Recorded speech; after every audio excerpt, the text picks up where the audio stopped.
Good afternoon. My name is Andrew Garvey, Drew Garvey, and I'm the leader of the Communist Party of Canada.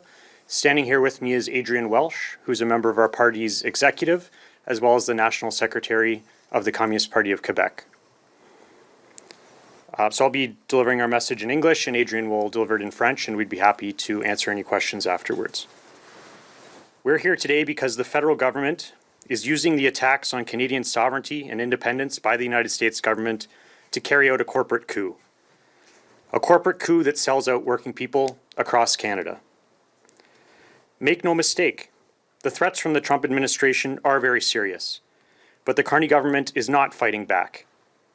They're using this moment to disguise a corporate agenda as patriotism. And there's nothing patriotic about gutting public services to line the pockets of weapons manufacturers and the banks behind them.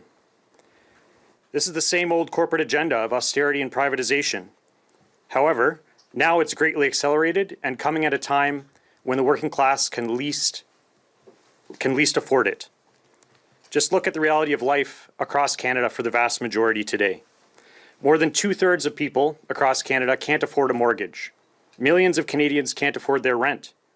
Over 1/3 of renters in this country are paying more than half their incomes to keep a roof over their heads.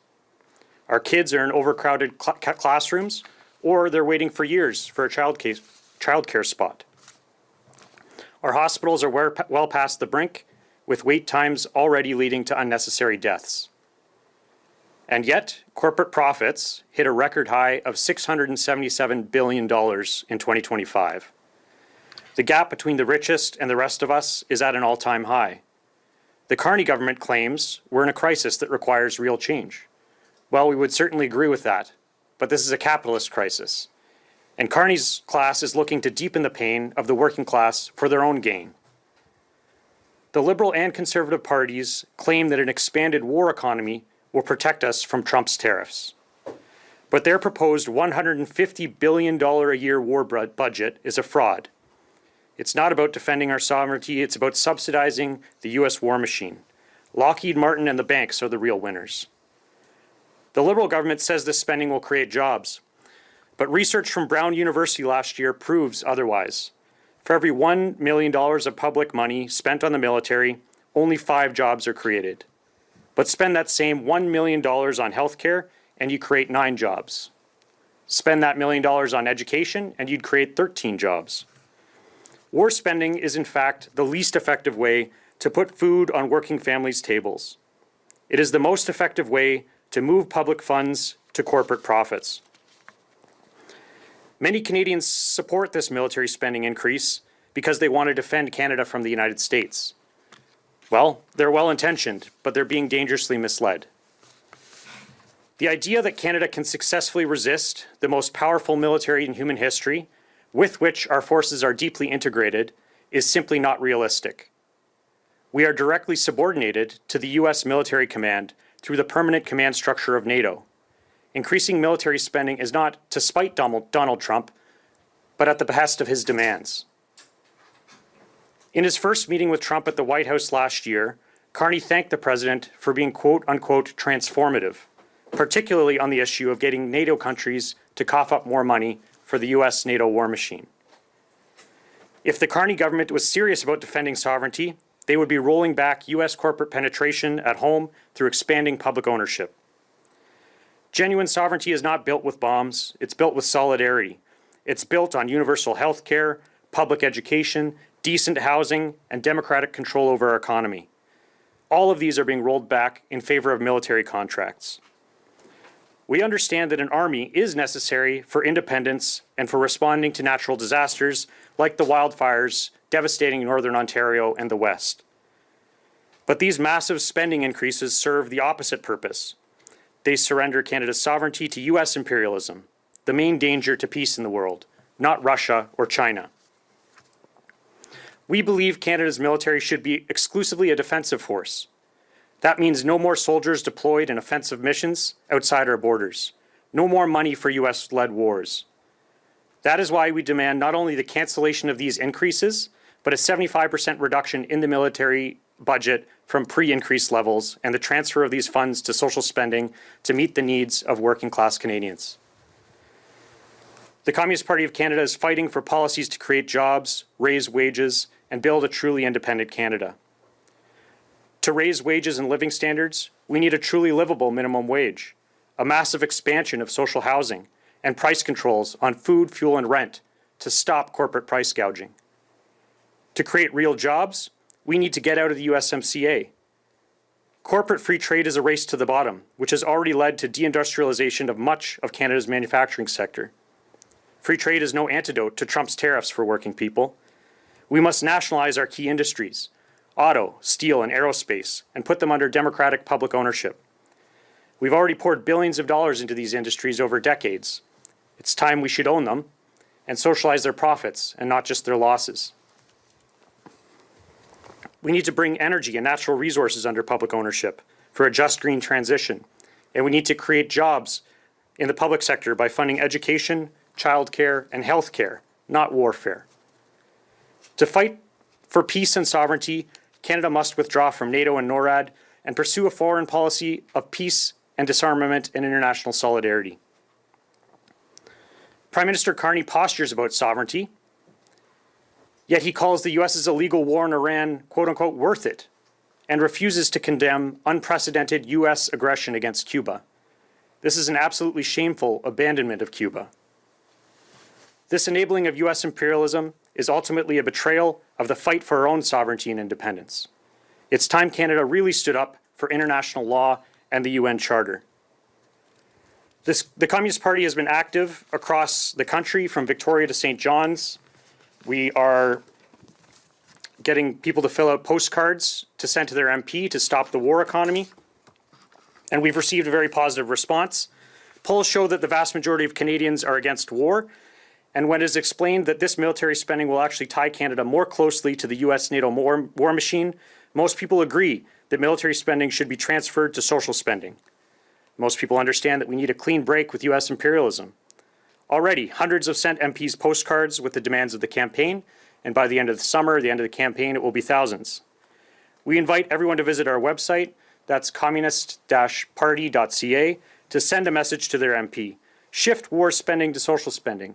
Fund jobs, wages, and independence. But we know that change won't come from big business politicians here in Ottawa. It will take action in the streets. It will take working people of this country organized and determined to defeat this agenda. We need mass action, led by organized labor, to turn the tide against war and reaction. The time to fight is now, and we, the Communist Party, are part of that fight. We thank you for your attention. I'll turn it over to Adrian to deliver the remarks in French, and then we'd be happy to take any questions. Thank you.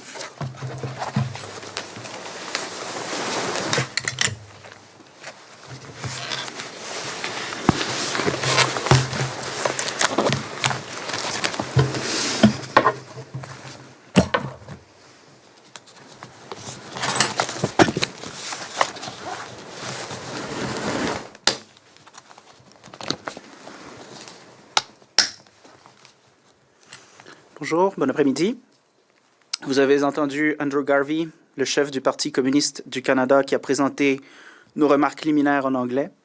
Il me fait plaisir, en tant que secrétaire national du Parti communiste du Québec, mais aussi en tant que président de la Commission centrale de paix et de solidarité du Parti communiste du Canada, de les présenter en français.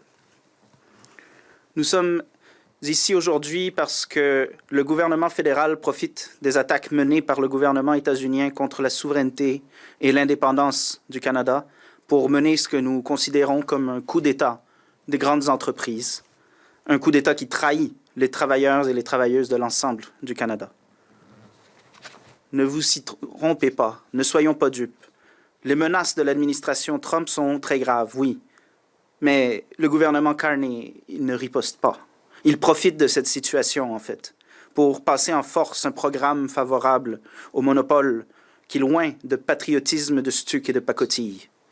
Il n'y a rien de patriotique, pourtant, à démanteler les services publics pour remplir les poches des marchands de guerre et des banques à leur service. Il s'agit là du même vieux programme patronal d'austérité et de privatisation, mais en accéléré, et ce, à un moment où la classe ouvrière et les masses populaires sont pressés, trinqués comme un citron. Il suffit de regarder la réalité canadienne actuelle, de la regarder en face, regarder celle qui prévaut pour la grande majorité de la population. Plus des 2/3 de la population n'ont pas les moyens de rembourser un crédit immobilier. Des millions de Canadiens n'ont pas les moyens de payer leur loyer. Plus d'1/3 des locataires de ce pays consacrent plus de la moitié de leurs revenus simplement pour garder un toit au-dessus de leur tête. Nos enfants sont dans des classes surpeuplées ou attendent des années pour obtenir une place en garderie. Nos hôpitaux ont largement dépassé le point de rupture. Les délais d'attente entraînent déjà des décès tragiques mais évitables. Et pourtant, les bénéfices des entreprises ont atteint un niveau record de 677 milliards de dollars en 2025. Le fossé entre les plus riches et le reste d'entre nous n'a jamais été aussi grand. Le gouvernement Carney affirme que nous traversons une crise qui exige un véritable changement. Nous sommes d'accord. Mais le fait est qu'il s'agit d'une crise du système capitaliste. La casse sociale de Carney cherche à aggraver les souffrances de la classe ouvrière pour son propre profit. Les partis libéral et conservateurs prétendent qu'une économie de guerre élargie nous protégerait des droits de douane de Trump, de ses menaces. Mais ne vous y méprenez pas. Le budget de guerre de 150 milliards de dollars par an qu'il propose est une supercherie, une duperie. Il ne s'agit pas de défendre notre souveraineté, mais de subventionner la machine de guerre états-unienne. Lockheed Martin et les banques en seraient les véritables gagnants. Le gouvernement libéral affirme que ces dépenses créeront des emplois, mais une étude menée l'année dernière par l'Université de Brown prouve le contraire. Pour chaque million de dollars dépensés dans le domaine militaire, seuls 5 emplois sont créés.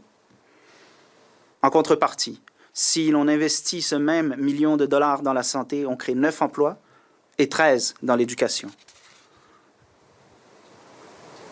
Le calcul est clair. Les dépenses de guerre constituent le moyen le moins efficace de permettre aux familles des travailleurs et des travailleuses de subvenir à leurs besoins. C'est plutôt le moyen le plus efficace pour détourner des fonds publics au profit des grandes entreprises. De nombreux Canadiens soutiennent cette augmentation des dépenses militaires parce qu'ils souhaitent défendre le Canada des États-Unis. Leurs intentions sont louables, mais ces personnes sont dangereusement induites en erreur. L'idée selon laquelle le Canada pourrait résister avec succès à l'armée la plus puissante avec laquelle nos forces sont profondément intégrées n'est tout simplement pas réaliste. Nous sommes directement subordonnés au commandement militaire américain par le biais de la structure de commandement permanente de l'OTAN. Et donc, l'augmentation des dépenses militaires ne vise pas à contrarier Trump, mais à satisfaire ses exigences. Lors de sa première rencontre avec M. Trump à la Maison-Blanche l'an dernier, M. Carney l'a remercié. Il l'a remercié d'être un président qui serait un acteur du changement, notamment en ce qui concerne la question d'amener les pays de l'OTAN à débourser davantage pour la machine de guerre américano-otanienne. Si le gouvernement Carney était réellement déterminé à défendre la souveraineté, il limiterait l'emprise des entreprises états-uniennes sur le territoire canadien en développant la propriété publique de nos industries clés. La véritable souveraineté ne se construit pas avec des bombes. Elle repose sur la solidarité. Elle repose sur la santé publique universelle et gratuite, l'éducation également universelle, publique et gratuite et de qualité, la construction de logements sociaux et, oui, le contrôle démocratique et public de notre économie. En ce moment, tous ces conquis et ceux à venir, à plus forte raison, sont remis en cause au profit de contrats militaires. Nous comprenons qu'une armée est nécessaire à l'indépendance. Elle est nécessaire pour répondre aux catastrophes naturelles, telles que les feux de forêt qui ravagent actuellement le nord de l'Ontario et l'ouest du pays. Mais ces augmentations massives prévues, projetées, elles vont à l'encontre de cet objectif. Elles livrent la souveraineté du Canada à l'impérialisme états-unien, lequel constitue la principale menace à la paix dans le monde. Car oui, ce sont les États-Unis la plus grande menace à la paix dans le monde, et non la Russie ni la Chine. Nous estimons que l'armée canadienne devrait être une force exclusivement défensive. Il ne doit plus y avoir de soldats déployés dans le cadre de missions offensives en dehors de nos frontières. Plus aucun financement pour les guerres menées par les États-Unis. Et c'est pourquoi nous exigeons non seulement l'annulation de ces augmentations, mais une réduction de 75% du budget militaire par rapport à son niveau d'avant l'augmentation décrétée, projetée par Carney et son gouvernement libéral. Et nous appelons à ce que les fonds ainsi débloqués soient transférés vers des dépenses sociales afin de répondre aux besoins des travailleurs et des travailleuses du Canada. Le Parti communiste du Canada lutte pour des politiques visant à créer des emplois, à augmenter les salaires et à bâtir un Canada véritablement souverain et indépendant.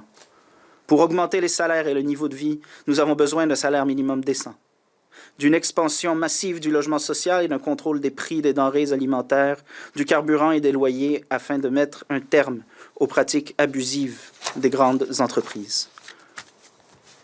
Pour créer de véritables emplois décents, nous devons nous retirer de l'accord Canada-États-Unis-Mexique. Le libre-échange au service des grandes entreprises est un nivellement par le bas qui a déjà conduit à la désindustrialisation d'une grande partie du secteur manufacturier canadien. Non, le libre-échange n'est pas un remède aux droits de douane de Trump pour les travailleurs. Nous avons besoin d'un commerce véritablement multilatéral et mutuellement bénéfique.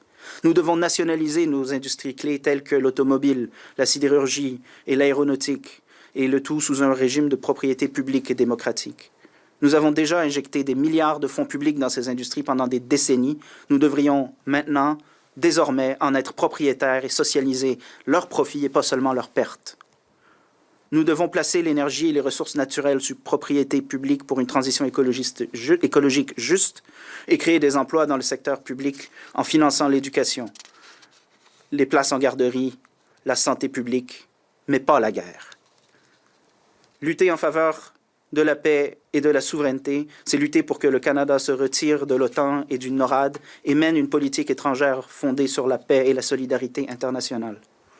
Le premier ministre Carney se pose en défenseur de la souveraineté, mais il qualifie pourtant la guerre illégale menée par les États-Unis contre l'Iran de justifiée et refuse de condamner l'agression sans précédent des États-Unis contre Cuba.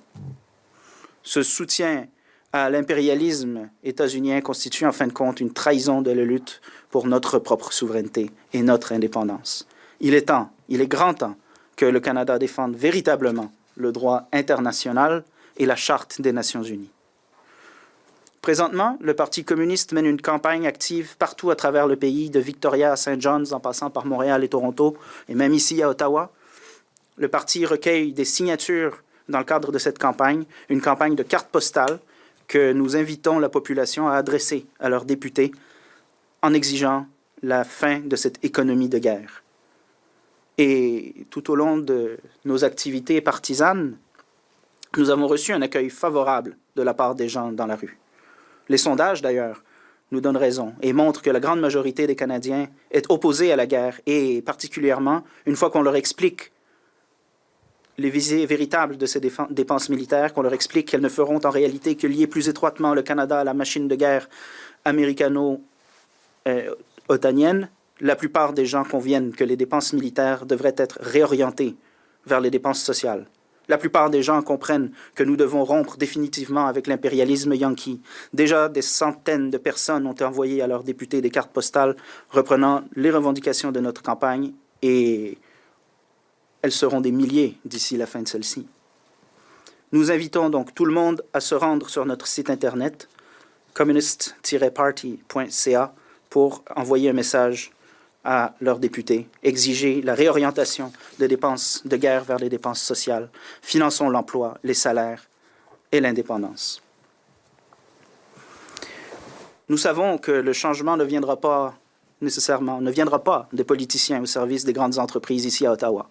Il faudra une action militante, une action de masse dans les rues.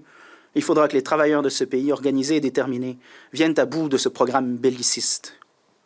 Nous avons besoin d'une action de masse menée par les syndicats pour renverser la tendance contre la guerre et la réaction. C'est maintenant qu'il faut se battre, c'est maintenant qu'il faut agir. Et nous, le Parti communiste, faisons partie et faisons le pari de ce combat. Je me permets ici une petite écartade. Je suis ici, comme je l'ai mentionné, en tant que chef du Parti communiste du Québec. Et vous savez que les Québécois seront conviés aux urnes le 5 octobre prochain. Et bien que les questions de politique étrangère et de défense nationale soient une prérogative fédérale, nous considérons que cette économie de guerre percole à tous les niveaux, à tous les paliers de gouvernement.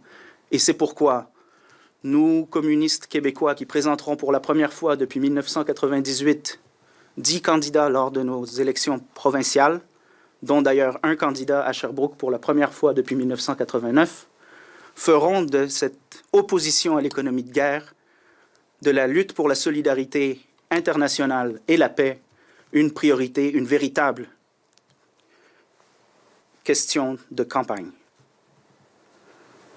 Et c'est particulièrement important au Québec, compte tenu du fait que le Québec compte sur des représentations diplomatiques à l'international.